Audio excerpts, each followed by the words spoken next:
It's a wilderness, and nature has taken it back.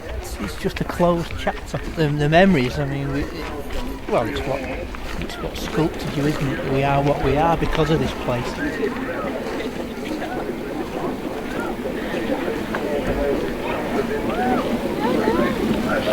Tremendous tribute to the members of my society who are putting all the work involved.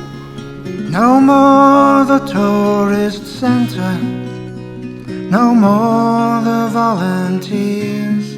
You're given a pick and a shovel and told to get on with it. No more the smell of engines to drift across the years.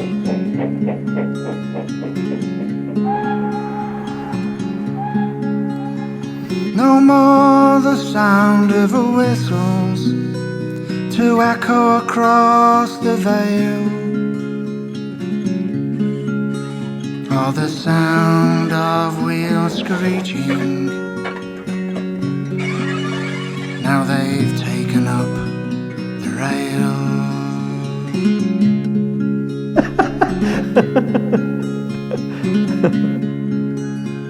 No more the fun and laughter to fill the engine shed.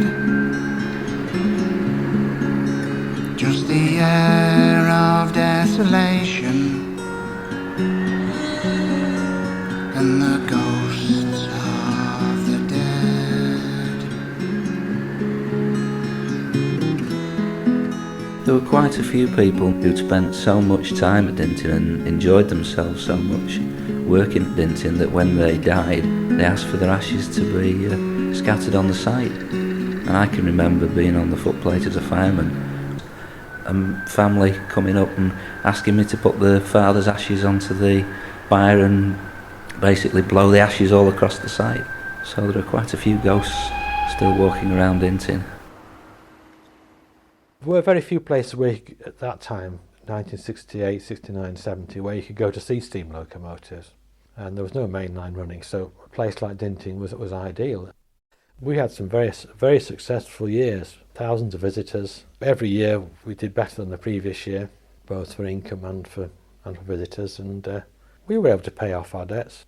And I think in those early days we were very successful. See Bahamas come over that viaduct and arrive at Dinting. I mean, that was the culmination of all your effort. They did allow us to run it from Bury to Dinting, albeit only a short journey, but nevertheless it came in steam without being hauled by a diesel, which was a little bit of a breakthrough, I suppose, at the time. Really, you got an engine on your own property and you were at it under your control, and at last you were able to decide for yourselves what you could do with that engine. And this was a chance to actually get your hands on the things, because, you know, when you were looking at them going by on the railway or looking at them around sheds, you couldn't get your hands on them, and so you couldn't get really close, you know, and this was a chance to actually get on it and handle it and work on it, and, you know, you could take bits home and polish them up and this sort of thing, you know, which we did. We could see there was a chance to actually drive it. I mean, albeit just on our little siding at Dinting, you could actually see there was a possibility there. Committee of the BLS had decided in the early days that it was very important we should have covered accommodation, as the existing building only housed, well, 1.5 engines basically. So we'd purchased an ex-RAF building from Hanforth, steelwork anyway, and work started on the construction of that. Of course, once other societies or other people who owned engines found out about it, they were keen to bring the engines to Dinting to be housed under cover and securely. And really, engines were coming sort of almost monotonous regularity. Scots Guardsman came, and then Warrington, that was purchased for us. And within about 12 months, we got really quite a reasonable collection of engines, with not a great deal of effort. Certainly the 70s were a very buoyant period. You know, we were sort of developing towards some bigger thing. We didn't know what that was really, but we were developing the number 4 road, the demonstration line, the platforms, you know, the sort of idea that we might have to signal it and that sort of thing. So at the end of the 70s we were still feeling, you know, quite buoyant, and we'd had Leander for a period, 74 4 or 5 through to 78, so we'd had a mainline involvement. We had the Scot being restored during that time, which ran obviously only very briefly, but it did run. It was a very, very high point to get the Scot out on the main line in 1978. So we come to the end of the 1970s really on a very high point. We'd got the coal tank restored, and we'd had accolades at Rainhill for the quality of that, which we did put a lot of effort into. Perhaps one of the most important restorations we've ever done. And then we're starting the 80s with taking Bahamas to pieces for a mainline overhaul. I think Nunlow's boiler came out about that same time. So we're still quite active. There was a lot going on. Operating engines, we'd still got the Scot running. We'd got Blue Peter running at that point. I'd never seen steam engines close up. I think one of my first jobs was cleaning motion on Bahamas. Really enjoyed it. Something clicked and it never went away. Well, we used to have a working night every Tuesday night. I would be there for 6, 6:30, and we'd work through till sort of 10:30. We'd go down to the pub for the last half hour. Of course, if it was coming to the end of a project, we'd go back to Dinting and do another couple of hours. Work till the early hours of the morning sometimes. At weekends, it would be, I would usually be there for 9 o'clock. Work through till 6 or 7 o'clock on a Saturday.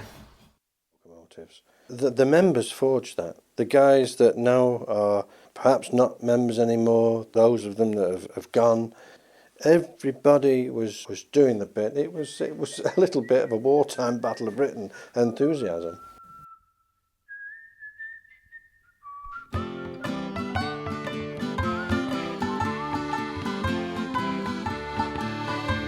I first went up to Dinting when I was just 13. I covered myself in dirt and oil to get the engines clean. I quickly made some friends amongst the lads who were there, and I learned my fireman's duties and locomotive care.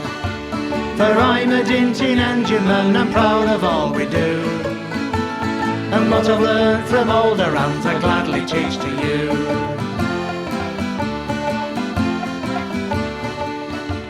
I perhaps had 20 brothers, maybe 20 uncles too. You felt secure in knowing that they'd all look after you. The more we laughed and joked we found, the more we could achieve. And the quality of the work we did some found hard to believe. For I'm a Dinting engineman and proud of all we do, and what I learned from older hands I gladly teach to you.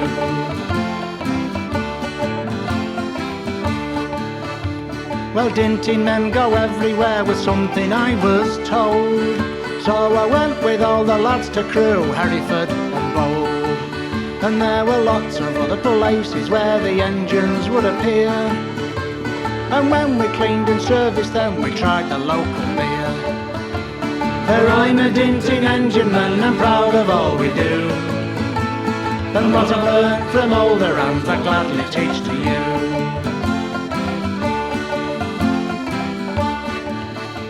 So if you wish to know some more about the age of steam, why not come and join us and be part of the team?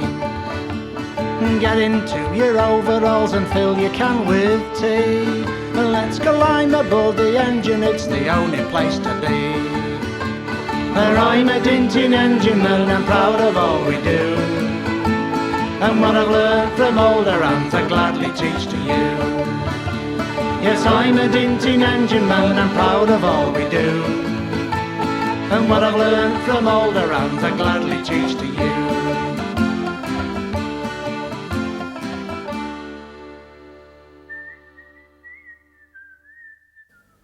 I sense enthusiasm in this place, and the humour in the smiling blackened face. They are like children with new toys, who live the dreams of little boys, and yet I sense this is their strength, this is their grace.